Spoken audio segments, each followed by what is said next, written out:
Students, இந்த வீடியோவில் regular expression இன் பைத்தான்கிற topic தான் பார்க்க போகிறோம். Regular expressions in Python R used for searching, matching and manipulating strings based on patterns. Regular expressions அப்படிங்கிறது பேட்டர்னை பேஸ் பண்ணி ஸ்ட்ரிங்கை சர்ச் பண்ணுறதுக்கும் மேட்ச் பண்ணுறதுக்கும் அண்டு ஸ்ட்ரிங்கை மேனிபுலேஷன் பண்ணுறதுக்கும் யூஸ் ஆகுது. Also the remodel provides functions to work with regular expressions. Regular expressions அப்படிங்கிறது பைத்தானில் அப்படிங்கிற ஒரு மாடலை இம்போர்ட் பண்ணுறது மூலிமா ரெகுலர் எக்ஸ்பிரஷன்ஸுடைய ஃபங்க்ஷன்ஸை நம்ம யூஸ் பண்ணி பார்க்க முடியும். Basic functions of regular expressions. Regular எக்ஸ்பிரஷனுடைய பேசிக் ஃபங்க்ஷன்ஸ் தான் பார்க்க போகிறோம். Match, search, find all, find iteration. இந்த ஃபங்க்ஷன்ஸ் எல்லாமே மேட்சிங் பேட்டர்ன்ஸ் ஃபங்க்ஷன் எடுத்துக்கிறோம். இந்த ஒவ்வொரு ஃபங்க்ஷனுக்கு உண்டான எக்ஸாம்பிள் ப்ரோக்ராம்ஸ் என்ன, அந்த ப்ரோக்ராம்ஸோட அவுட்புட் என்ன அப்படிங்கிறத ஒன் பை ஒன்னாக பார்ப்போம். ஃபஸ்ட்டு மேட்ச் ஃபங்க்ஷன் தான் பார்க்க போகிறோம். மேட்ச் ஃபங்க்ஷனுங்கிறது determines if a regular expression matches at the beginning of a string. Regular எக்ஸ்பிரஷன்ஸில் beginning of the string match ஆகுதா அப்படிங்கிறத ஃபைண்ட் அவுட் பண்ணுறதுக்கு தான் மேட்ச் ஃபங்க்ஷன் யூஸ் பண்ணுறோம். நெக்ஸ்ட்டு மேட்ச் ஃபங்க்ஷனுக்குள்ளே எக்ஸாம்பிள் ப்ரோக்ராம் தான் இங்கே நான் டிக்ளேர் பண்ணியிருக்கேன். ஃபஸ்ட்டு ரீங்கிற மாடலை இம்போர்ட் பண்ணியிருக்கோம். நெக்ஸ்ட்டு பேட்டர்னை டிக்ளேர் பண்ணியிருக்கேன். பேட்டர்னுக்குள்ளே ஆர் ஆப்பிள்னு கொடுத்துருக்கேன். ஆர் அப்படிங்கிறது ப்ரீஃபிக்ஸ்னு எடுத்துக்குவோம். அதாவது ஆப்பிள் அப்படிங்கிறத ஸ்ட்ரிங் அப்படிங்கிறத டிஃபைன் பண்ணுறதுக்கு தான் ஆர் அப்படிங்கிற ப்ரீஃபிக்ஸை இங்கே டிக்ளேர் பண்ணியிருக்கோம். Next text equal to apple பைன்னு கொடுத்துருக்கேன். Next match equal to re dot மேட்ச்னு கொடுத்துருக்கோம். இந்த ரீடாட் மேட்ச் அப்படிங்கிற இந்த ஃபங்க்ஷனுக்குள்ளே பேட்டர்னையும் டெக்ஸ்ட்டையும் டிக்ளேர் பண்ணியிருக்கோம். ஸோ பேட்டர்ன் அண்டு டெக்ஸ்ட் ரெண்டுலேயும் இருக்கக்கூடிய ஸ்ட்ரிங், அதாவது பிகினிங் ஆஃப் த ஸ்ட்ரிங் மேட்சாக இருந்துச்சு அப்படின்னா நமக்கு அவுட்புட்டில் மேட்ச் ஃபவுண்டுன்னு வரும். அதர்வைஸ் கண்டிஷன் ஃபால்ஸாக இருந்துச்சு அப்படின்னா நாட் மேட்ச்னு அவுட்புட் வரும். ஸோ இப்போ நான் ப்ரோக்ராமை ரன் பண்ணுறேன்.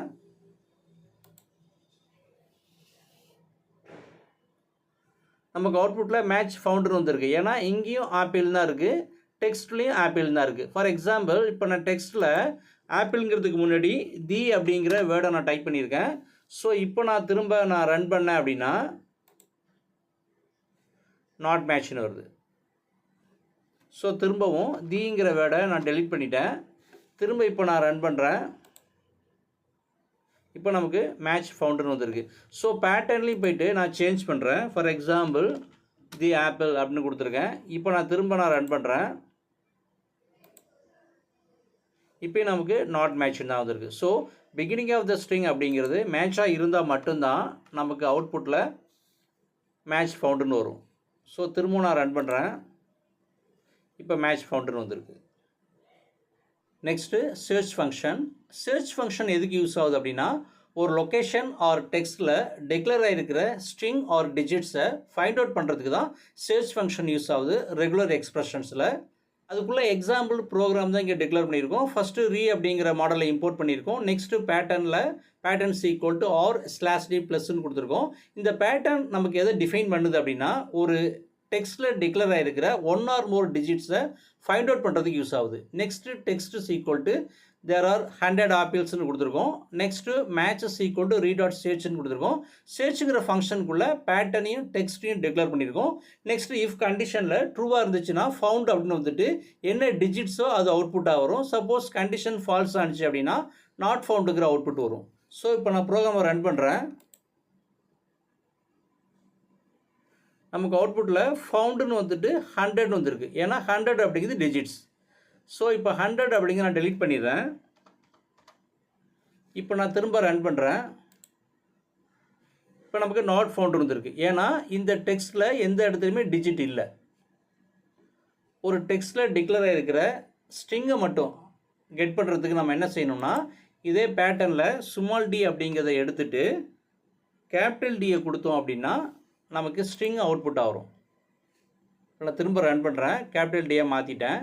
இப்போ நமக்கு அவுட்புட்டில் ஃபவுண்டர் வந்துட்டு தேர் ஆர் ஆப்பிள்ஸ்னு வந்திருக்கு. ஏன்னா கேபிட்டல் டி அப்படிங்கும்போது ஸ்ட்ரிங்கை மட்டும் ஃபைண்ட் அவுட் பண்ணும், ஸ்மால் டி அப்படிங்கும்போது டிஜிட்ஸை மட்டும் ஃபைண்ட் அவுட் பண்ணும். நெக்ஸ்ட்டு ஃபைண்ட் ஆல்ங்கிற ஃபங்க்ஷன் தான் பார்க்க போகிறோம். Finds all occurrences of the pattern in a string and returns them as a list. Find ஆல்ங்கிற ஃபங்க்ஷன் ஒரு பர்டிகுலர் டெக்ஸ்ட் ஆர் லொக்கேஷனில் டிக்ளேர் ஆகிருக்கிற எல்லா டிஜிட்ஸையும் ஆர் எல்லா ஸ்ட்ரிங்ஸையும் ஃபைண்ட் அவுட் பண்ணுறதுக்கு யூஸ் ஆகுது. அதுக்குள்ளே எக்ஸாம்பிள் ப்ரோக்ராம் தான் இங்கே கொடுத்துருக்கோம். ஃபஸ்ட்டு ரீ அப்படிங்கிற மாடலை இம்போர்ட் பண்ணியிருக்கோம். நெக்ஸ்ட்டு பேட்டர்ன்ஸ் ஈக்குவல் டு r/t+ன்னு கொடுத்துருக்கோம்.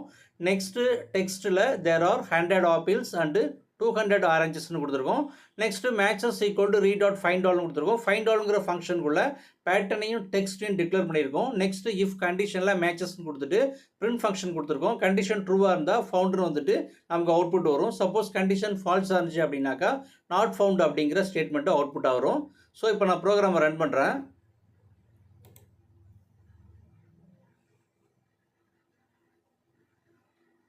நமக்கு அவுட்புட்டில் ஃபவுண்டுன்னு வந்துட்டு 100, 200 வந்திருக்கு. ஏன்னா பேட்டர்னில் ஸ்மால் டி கொடுத்ததுனால டெக்ஸ்ட்டில் டிக்ளேர் ஆகிருக்கிற டிஜிட்ஸ் மட்டும் நமக்கு அவுட்புட்டாக வந்திருக்கு. ஸோ இப்போ நான் ஸ்மால் டியை கேபிட்டல் டியாக சேஞ்ச் பண்ணுறேன். இப்போ திரும்ப நான் ரன் பண்ணுறேன். நமக்கு இப்போ அவுட்புட்டில் தேர் ஆர் ஆப்பிள்ஸ் அண்டு ஆரஞ்சஸ்ன்னு ஸ்ட்ரிங்ஸ் மட்டும் வந்திருக்கு, டிஜிட்ஸ் வரல. நெக்ஸ்ட்டு ஃபைண்ட் இட்ரேஷனுங்கிற ஃபங்க்ஷன் தான் பார்க்க போகிறோம். ஃபைண்ட் இட்ரேஷனுங்கிற ஃபங்க்ஷன் எதுக்கு யூஸ் ஆகுது அப்படின்னா, ஒரு டெக்ஸ்ட்டில் டிக்ளேர் ஆகிருக்கிற ஒரு பர்டிகுலர் வேர்டு எத்தனை தடவை வந்திருக்கு அப்படிங்கிறத ஃபைண்ட் அவுட் பண்ணுறது யூஸ் ஆகுது. அதுக்குள்ள எக்ஸாம்பிள் ப்ரோக்ராம் தான் இங்கே நான் கொடுத்துருக்கேன். ஃபஸ்ட்டு ரீ அப்படிங்கிற மாடலை இம்போர்ட் பண்ணியிருக்கோம். நெக்ஸ்ட்டு டெக்ஸ்ட்டுக்குள்ளே the rain in Spain falls mainly in the plain கொடுத்துருக்கோம். நெக்ஸ்ட்டு பேட்டர்ன் கொடுத்துருக்கேன். பேட்டர்ன்ஸ் ஈக்குவல் டு r/b in/bன்னு கொடுத்துருக்கோம். இந்த பேட்டர்ன் நமக்கு எதை டிஃபைன் பண்ணுதுன்னா, pattern to find the word இன்னுங்கிற வேர்டு டெக்ஸ்ட்டில் எத்தனை தடவை வந்திருக்குங்கிறத ஃபைண்ட் அவுட் பண்ணுறதுக்கு யூஸ் ஆகுது. Next matches equal to re find இட்ரேஷனுங்கிற ஃபங்க்ஷன் கொடுத்துருக்கோம். ஃபங்க்ஷனுக்குள்ளே பேட்டர்ன் கமா டெக்ஸ்ட் ரெண்டையும் டிக்ளேர் பண்ணியிருக்கோம். ஸோ ஃபைண்ட் இட்ரேஷனுங்கிற ஃபங்க்ஷன் டெக்ஸ்ட்டில் பேட்டர்னை ரூல் பிரகாரம் அப்படிங்கிறது எத்தனை தடவை வந்திருக்கு அப்படிங்கிறத ஃபைண்ட் அவுட் பண்ணோம். நெக்ஸ்ட்டு லூப்புலேயே அதை கெட் பண்ணுறோம். ஸோ ஃபார் மேட்ச் இன் மேட்சஸ்ன்னு கொடுத்துட்டு லூப்புக்குள்ளே பிரிண்ட் ஃபங்க்ஷனுக்குள்ளே மேட்ச் தி வேர்டுன்னு கொடுத்துட்டு கமா match.groupன்னு கொடுத்துருக்கோம். ஸோ எத்தனை தடவை இன் இருக்கோ அத்தனை தடவை நமக்கு அவுட்புட் வரும். ஸோ இப்போ நான் ப்ரோக்ராமை ரன் பண்ணுறேன்.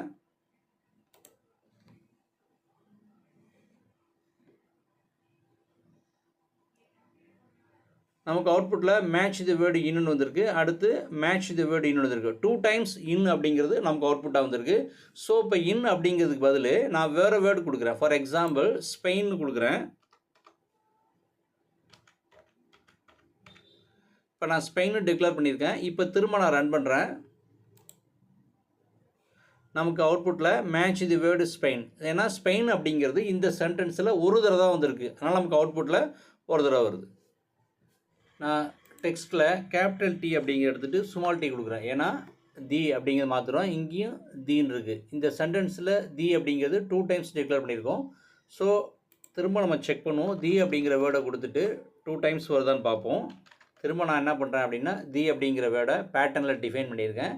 இப்போ திரும்ப நான் ரன் பண்ணுறேன். நமக்கு மேட்ச் தி வேர்டு தி அப்படிங்கிறது மேட்ச் தி வேர்டு தி அப்படின்னு 2 times வந்திருக்கு. ஏன்னா தி அப்படிங்கிற இந்த வேர்டு 2 times நம்ம டிக்ளேர் பண்ணியிருக்கோம். நெக்ஸ்ட்டு தி அப்படிங்கிறத எடுத்துகிட்டு பிளைன்னு கொடுக்குறேன். பிளைன் அப்படிங்கிற இந்த வேர்டு எத்தனை தடவை டிக்ளேர் பண்ணியிருக்கோம்னா ஒரு தடவை தான் இருக்குது. ஸோ நமக்கு அவுட்புட்டில் ஒரு தடவை தான் வரும். ஸோ திரும்ப நான் ரன் பண்ணி பார்க்குறேன். இப்போ மேட்ச் தி வேர்டு பிளைன் அப்படிங்கிறது நமக்கு ஒரு தடவை தான் வந்திருக்கு. ஏன்னா பிளைன்ங்கிறது ஒரு தடவை தான் இருக்குது. நெக்ஸ்ட்டு ஃபைண்ட் ஆல் ஃபங்க்ஷனுக்கும் ஃபைண்ட் இட்ரேஷன் ஃபங்க்ஷனுக்கும் இடையே உள்ள டிஃப்ரென்ஸ் தான் பார்க்க போகிறோம். ஃபைண்ட் ஆல் ஃபங்க்ஷனுடைய அவுட்புட் அப்படிங்கிறது லிஸ்ட் ஃபார்மேட்டில் இருக்கும். அதே சமயத்தில் ஃபைண்ட் இட்ரேஷன் ஃபங்க்ஷனுடைய அவுட்புட் அப்படிங்கிறது நார்மல் ஃபார்மேட்டில் இருக்கும். ஃபைண்ட் ஆல் ஃபங்க்ஷன் பொறுத்த வரைக்கும் ஒரு டெக்ஸ்ட்டில் டிக்ளேர் ஆகிருக்கிற எல்லா ஸ்ட்ரிங்ஸையும் கெட் பண்ணி பார்க்கலாம். அதே மாதிரி ஒரு ஸ்ட்ரிங்ஸ் ஆர் டெக்ஸ்ட்டில் டிக்ளேர் ஆகிருக்கிற டாலர் சிம்பிள் ஆர் டிஜிட்ஸை முழுமையாக கெட் பண்ணி பார்க்கலாம். அதே சமயத்தில் ஃபைண்ட் இட்ரேஷன் ஃபங்க்ஷன் அப்படிங்கிறது ஒரு டெக்ஸ்ட்டில் டிக்ளேர் ஆகிக்கிற ஒரு பர்டிகுலர் வேர்டு எத்தனை தடவை வந்திருக்கு அப்படிங்கிறத ஃபைண்ட் அவுட் பண்ணி பார்க்கலாம். இந்த ரெண்டு டிஃப்ரென்ஸ் தான் find all and find iteration ஃபங்க்ஷன்ஸுக்குள்ள டிஃப்ரென்ஸு. இதோடு இந்த வீடியோ கம்ப்ளீஷன் ஆகுது. நெக்ஸ்ட் வீடியோவில் ரிமைனிங் ரெகுலர் எக்ஸ்பிரஷனுடைய ஃபங்க்ஷன்ஸ் பற்றி பார்க்க போகிறோம். தேங்க்யூ.